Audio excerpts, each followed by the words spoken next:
ভাত রান্নার সময় এই ভুলগুলা কেউই করবেন না।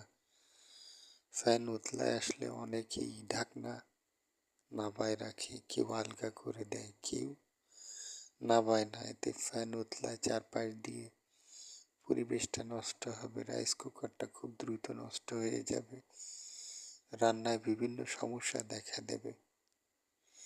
আপনারা যদি রাইস কুকার ভাত রান্নার এবং ব্যবহার করার 100% সঠিক নিয়ম অনুযায়ী রান্না করতে চান, তাহলে প্রথমে আপনি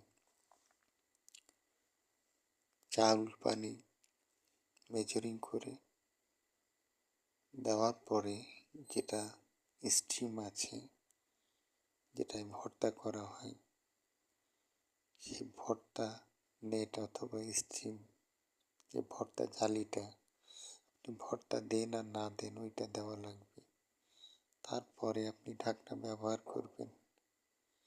এতে ভাত রান্নার সময় এক ফোঁটাও ফ্যান উতলাবে না, ভ্যাপটা ধরে রাখবে এবং ভ্যাপটা ধরে রাখলে ভাতটা খুব দ্রুত রান্না হবে।